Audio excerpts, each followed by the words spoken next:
You win some, you lose some. That's how it goes, right? But today, we're taking a look at the few NBA players who won less and lost a whole lot more. But to have this many losses, they at least did stick around for a long time in the NBA. And that should be worth something, right? So let's look at the 10 players with the most NBA losses. Starting with number 10, Joe Johnson, 680 losses. ISO Joe, as he was known over the course of his career, was the 10th pick of the 2001 draft. Selected by the Boston Celtics, Johnson would go on to play for 6 more teams before returning in 2021. If you consider his individual skills, Johnson was an exceptional talent, making it to the All-Star side a total of 7 times after 6 consecutive appearances from 2007 to 2012. He also remains one of the 50 players to score over 20,000 career points, but his luck hasn't been great. Over the 2 decades that he spent in the NBA, Johnson's lost a grand total of 680 games. It would have been worse if he hadn't been with the Boston Celtics for their 2021-2022 campaign. It might just be the reason why teams haven't signed him and he remains a free agent for now. Because they wouldn't want a person with 680 losses playing for them now, would they? But keeping an eye on Joe, he could still add to his tally if he does get a move to one of the NBA sides. That bucket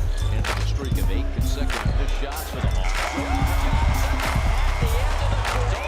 After that, at number 9, Andre Miller, 681 losses. The 8th pick of the 1999 draft, Andre Miller, remained in the NBA for 17 years. And in those 17 years, he would represent 9 teams, and unsurprisingly didn't add a ring to his career highlights. When you have 681 losses as a player, it's probably unlikely that you'd win a ring. It remains a possibility, of course, but you're more likely to represent the teams toward the bottom of the conferences. Miller started his career with the Cleveland Cavaliers and went on to play for the Clippers as the assist leader in 2002. He also represented the Denver Nuggets for 3 years and spent some time with Philly and the Trailblazers. Before ending his career, Miller spent a year or less with 4 teams: the Wizards, Kings, Timberwolves, and the Spurs, adding to his losing legacy in those years, and coming in 9th on this list. Moving on to number 8, Johnny Newman, 687 losses. Selected by the Cleveland Cavaliers in the 2nd round of the 1986 draft, Johnny Newman became a mainstay in the NBA for many years. His playing career spanned 18 years in 3 different decades, and while he played for many teams, he was rarely a part of a winning one. The small forward amassed a total of 12,740 points with 11 PPG, but despite that healthy number, he couldn't help his teams win consistently. Newman played for the Cavs and the Knicks in the 80s before playing for the Hornets, the Nets, the Bucks, and the Nuggets in the 1990s. You might have guessed the pattern here. These sides weren't doing great during those years, and call it terrible luck, Newman ended his career in the NBA playing for the Mavs in 2002 and counting 687 losses. Then at number 7, Reggie Miller, 690 losses. Unlike the other players on this list, Reggie Miller didn't play for many different teams, rather only represented one team throughout his 19-year stay in the NBA. In terms of individual skill, Miller might just be a top 3 player. The records and accolades speak for themselves. He made the 75th NBA anniversary team and had his number retired by the Pacers too. Not to mention, a career 18.2 PPG is very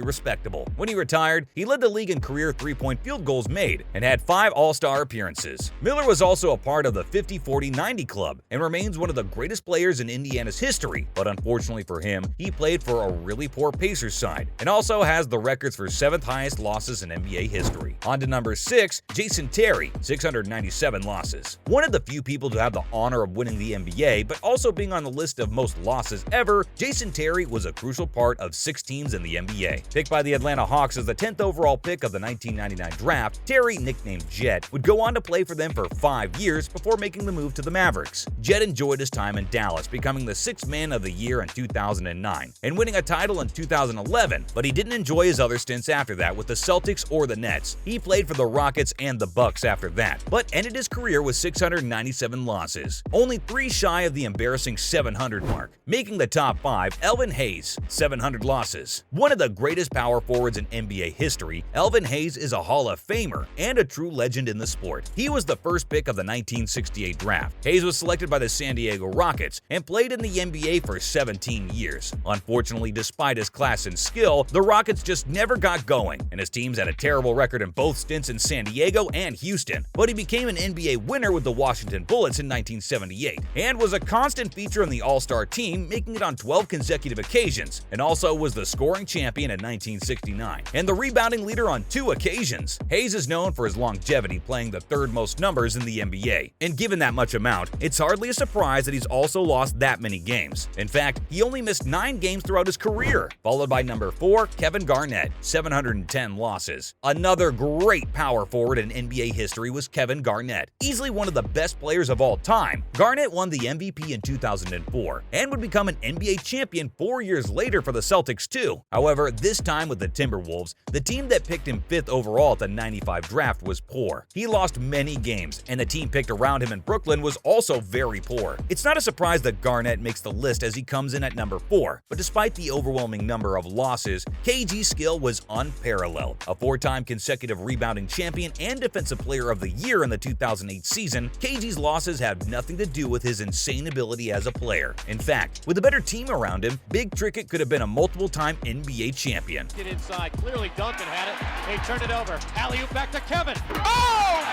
Into the top 3, Jamal Crawford, 711 losses. Only a handful of players have ever had better handles in NBA history than Jamal Crawford. The 8th overall pick of the Cavaliers in the 2000 draft, Crawford would go on to have an insane legacy in the sport. His skills have been copied and repeated, and his career highlights can always make for fantastic viewing. Unfortunately, the 3-time Sixth Man of the Year would go on to represent 9 teams, but all of them at the wrong time, and that meant he racked up a huge number of losses during his 20-year stay in the NBA. 711 to be exact. It's definitely not a statistic he wants to be remembered for. Maybe we should remember him for being the oldest player to score 50+ in a game. Marbury finding inside Taylor. Back out Crawford. Pass to himself. At number 2, Kevin Willis, 715 losses. If only Kevin Willis had played a few more games for the Mavericks in their 2007 season, he probably would have had the honor of being number 1 on this list. No publicity is bad publicity, and it's almost like being the player with the second highest number of losses is worse than the player with the most losses, because everyone will remember only his name. Willis was a decent NBA player who represented 8 different teams during his 23-year stay in the league. He would win the NBA championship with San Antonio, but when you're around for that long, you're bound to win a ring, and also have that many losses. Finally, at number 1, Vince Carter, 716 losses. Currently an ESPN analyst, Vince Carter was once a really good NBA player. Unfortunately, your individual skill isn't in the NBA, and you need a decent team around you. The slam dunk champion of 2000 and one of the best dunkers of all time has a record that no one wants to have, the record for most losses. A prolific scorer due to his dunking prowess, Carter made the NBA All-Star team a total of 8 times, consecutive appearances, and was a treat to watch. His team, though, not so much. Carter played for 8 different franchises and was on the losing end of 716 games, a record. That's a wrap for this video. Do you think the individual abilities of the players had anything to do with their inclusion on the list, or was it just down to terrible luck? Let us know in the comments below. Make sure to give this video a thumbs up and subscribe to our channel for more videos like this. See you in the next one.